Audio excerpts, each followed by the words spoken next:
If you have a desire to become a better version of your current self, then this podcast is for you. I share with you helpful thoughts, tips, and stories around fitness and self-improvement, which you can apply to your life today. For those of you that want to take control of your life, to learn, to grow, to become that which you desire most, I'm your host, Connor Malone, and this is the pursuit of constant improvement. In today's episode, I'm going to be discussing why you never achieve the goals that you set out to achieve and how to fix exactly that. Okay, so this is a huge one, especially with reference to a pursuit of constant improvement, which of course is tied to valuable goals. What I'm going to be doing today is giving you some thoughts and tips. So next time you set a goal, you go out and you achieve it. Because one of the things with goal setting, and I am the same as you, is we set a lot of goals throughout life and we fail at a lot of them. However, we don't understand why we fail. When we try to achieve goals, we're not going to get better at achieving goals further down the line. So that is exactly what we're going to discuss today. Hopefully there'll be a lot of takeaways. So when you set your next goal, you go out there and you achieve it. Now, the very first thing I want to start with is a study, a US study. And what they done was they got a lot of young adults, older adults as well, and they basically asked them questions with reference to their New Year's resolutions, which is, of course, when a lot of people set goals. And what they found statistic-wise is that 59% of young adults, which is from the ages of 18 to 34, they set New Year's resolutions. So that's quite a lot of people. That's a significant degree of people, and you may be one of them. I may be one of them as well. I set quite a lot of goals, particularly around the start of the year. Now, some interesting stats from that. 23% of people quit in the first week. There's 52 weeks in a year, so if you set a yearly goal and you quit in the first week, that's quite a failure, as some people would see it. Now, only 36% of people make it past the first month. What we're going to focus on in today's episode is not only how you can make it past that first week and that first month, but how you can get to the end of the year having exceeded and achieved your goals. Because over the past few years, I've set an abundance of goals and I've failed in an abundance of goals. However, I've learned a lot, I've studied a lot about how to help us achieve goals, how to actually set goals that are achievable. And that's what we're going to do today. Now, the first thing I want you to do before we go into this in detail is think back. What was the last goal you set? Was it a real goal? Did you say to yourself, right, I'm going to lose weight. I'm going to lose X amount of weight. Maybe I'm going to do this. I'm going to try and get a new job. I'm trying to get a pay raise. I'm going to try and achieve this or that. Think about it. What was it? Did you achieve it? Did you not? If you did and you've been achieving a lot of goals recently, great. However, think back to one goal. What did you set and you didn't quite achieve it? Because what we're going to do is we're going to try to unravel why do we fail? But not only why do we fail, how do we fix it? Now, within that study that I spoke about, that US study, one of the things they've done is they asked people, why did you fail? Why did you give up? Why did you quit? And one of the reasons, the main reason they said was a lack of motivation. And you've probably experienced this before. I certainly have, especially a few years ago. I used to do it all the time. I would set these goals and I would, after maybe a week, 2 weeks, I would lack motivation and I would quit. And you've probably done the same thing. A lot of us do that. We put it down to a lack of motivation. However, like a lot of these kind of fixes that I'm going to go over today, a lot of it comes back to our attitude and our mindset. And mindset starts with our attitude towards motivation. Because what people think is when they look at hyper successful people, they think, oh, they must be the most motivated people. They must be so motivated. However, that isn't the case. What we really need to understand is that motivation is fleeting. It goes, it fades. In fact, there's a quote by Naval Ravikant that I love, and he talks about it in the sense of inspiration. And he says, inspiration is perishable, act on it immediately. And what he means by that is anytime you feel a sense of inspiration, a sense of motivation, act on it because it will fade. Motivation, as I said, is fleeting. So very important that one of the first things we understand before setting a goal is that, listen, you are going to feel very motivated. That's one of the natural things, is because what happens when we even talk about goals, which is why a lot of people won't encourage people to share their goals, is that we get this release of dopamine. And this release of dopamine makes us feel motivated. We think, right, I'm going to achieve this. I'm going to feel really, really good. But what happens after that first week or that first month is that dies down and we end up quitting. So the first thing we want to focus on is that attitude towards motivation and understanding that motivation is temporary. However, discipline remains. So what we're doing is we're flipping that there.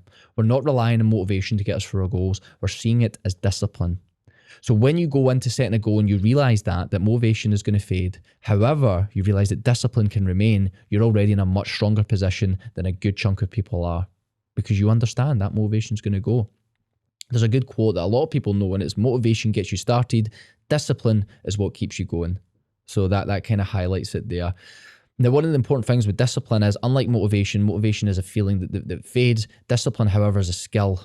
Discipline is a skill that can be improved. You can improve discipline by practicing it. Now, what do I mean by that? What I mean is, when we practice discipline, we do things we don't want to do. That is essentially what discipline is. A disciplined individual is somebody who will do things regardless if they want to do them or not.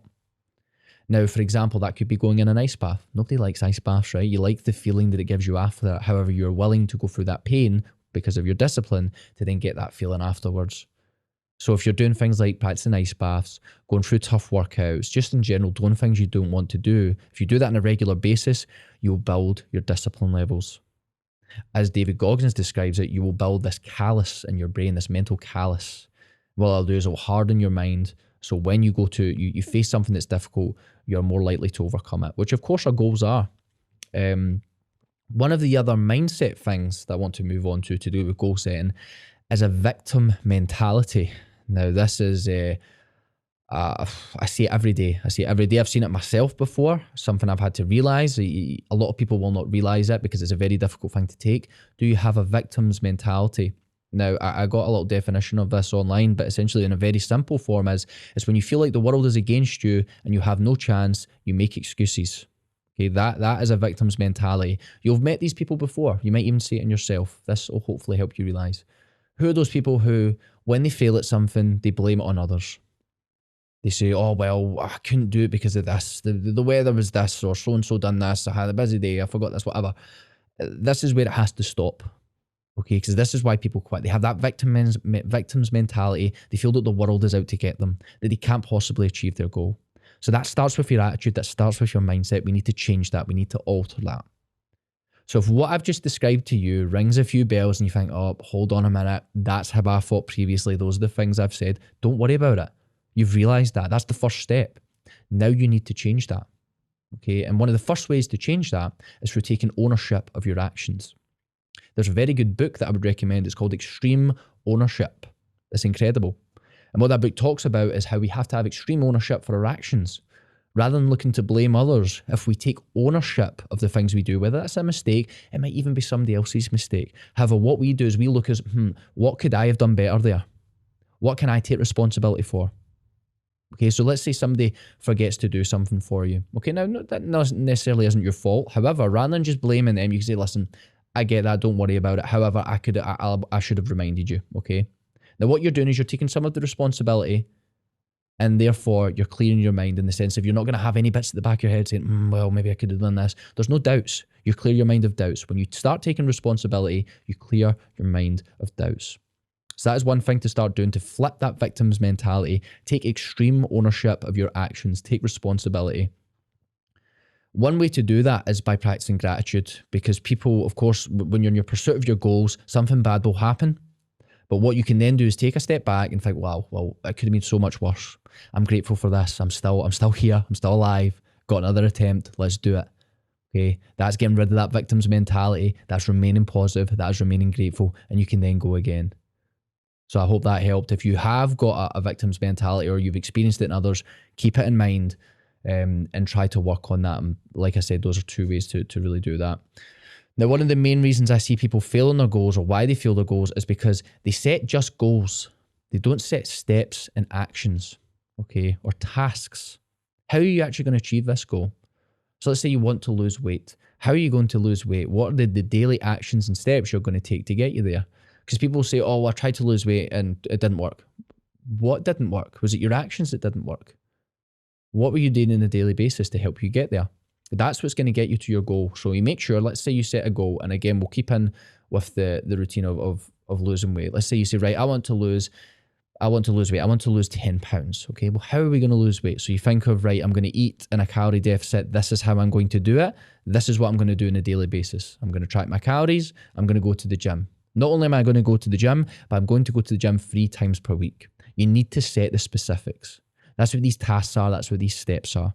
When you start to set these tasks, that's when you start to actually move. Because you think of it like in the simplest form, we're setting a step. If you think of a set of stairs, they're steps. One step, another step, one step, another step. You're walking up those steps, okay? So think of your tasks as steps. Every time you complete them, you walk up another step, you get closer to achieving your goal. Okay, because without those steps, you lack clarity. And if you lack clarity, that is a motivational fade and you'll inevitably fail. That is why most people do it. Because people go in blind, okay? Tasks are what removes that blindness, and it gives you that clarity. It gives you those clear steps to take. So make sure you're doing that when you're looking to achieve a goal. What is it you're doing on a weekly and a daily basis to help you get there? Very important one. Another one that, as a personal trainer, as a coach, people come to me, and one of the first things I try to find out is, okay, can we make this a priority in your life? So if you're looking to lose weight, if you're looking to grow muscle, you're looking to make a physical transformation, it needs to be a priority in your life. It can't just be, oh, well, I kind of want to do that, whatever. If you kind of want to do it, you'll kind of not get results. It needs to be a priority. It needs to be, again, your actions need to follow suit.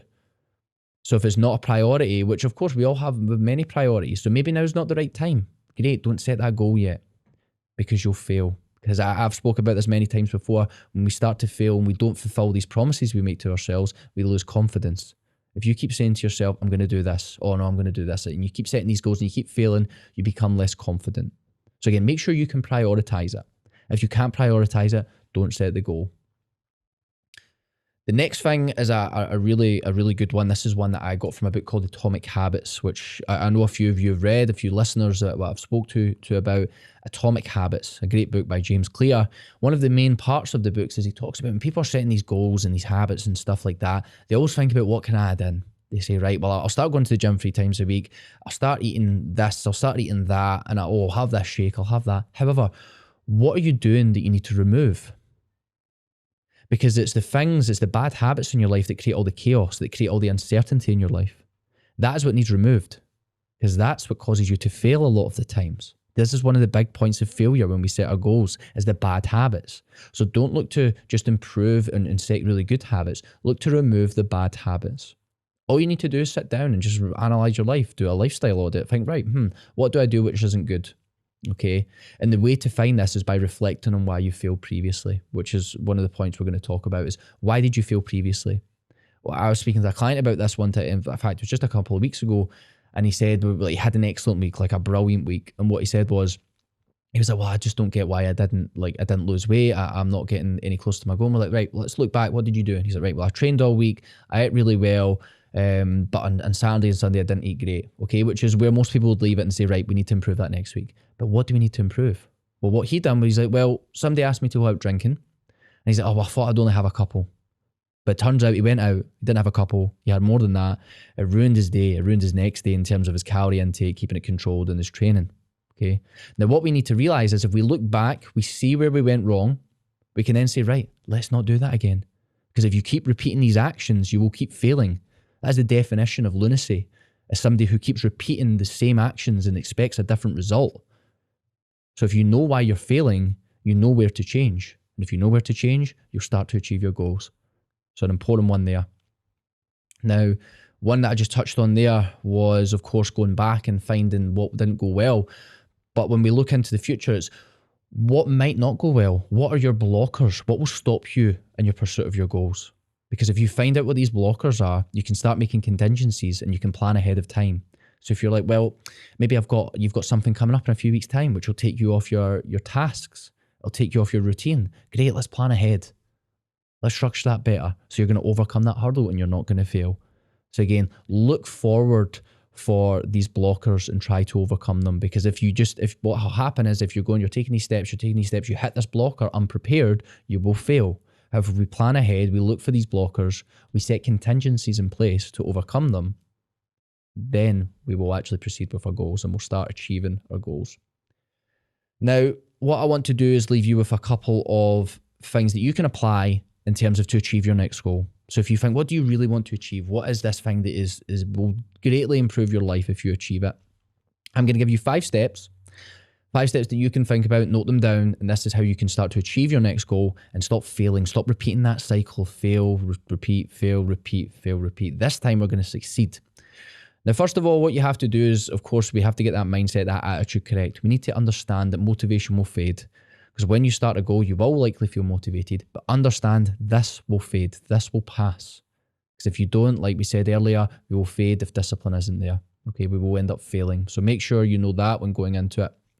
The next step is to establish your blockers. What is going to be difficult in weeks to come? So if you know what's going to be difficult in the sense of, well, I'm not going to get here, I'm not going to get there, this is going to stop me doing this is going to stop me doing this, how can we overcome that? That's my main job as a coach. As I look with my clients, we say, right, well, why did this happen? Or what is going to happen? What could happen? And we look to overcome that. I provide solutions to problems. That's all anybody does in life. Any coach, they provide solutions to problems. However, you're your own coach in this case. You need to provide solutions to your problems. And in this case, it's your future problems, your blockers. So make sure you do that. You plan ahead. Another really important thing we spoke about was setting steps. Okay, so that is your third thing you want to do. Set steps in order to achieve your goals. What are the actions you're going to do daily to get towards your goals? Because without them, you're going in blind.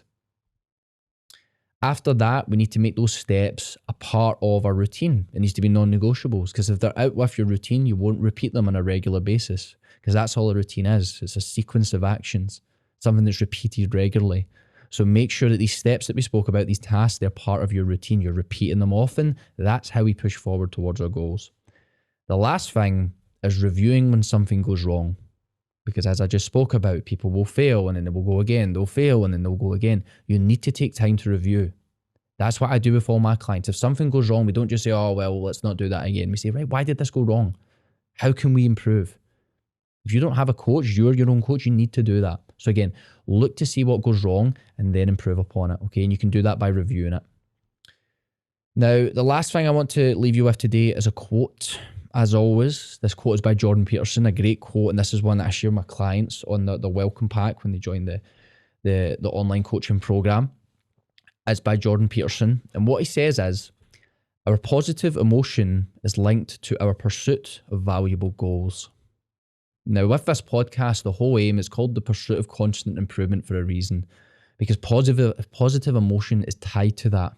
When you pursue something that is valuable, that is when you achieve, like, you become happier, you become more fulfilled. It's so important that when you're setting goals, that they are purposeful, because when you start to work towards them, life becomes a whole lot better, becomes a whole lot more valuable.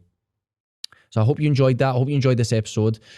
If you ever need a hand with anything like that, you need to know how better to structure your weeks. You need to know how better to review them. Drop me a DM on Instagram. I'll help you out. If you want to inquire about coaching, again, drop me a DM. I have a couple of spaces open for my online coaching program. Aside from that, I hope you continue in your pursuit of constant improvement. I hope you take these tips, you apply them, and you get better at achieving your goals, and we stop failing and we push forward. Thank you for listening.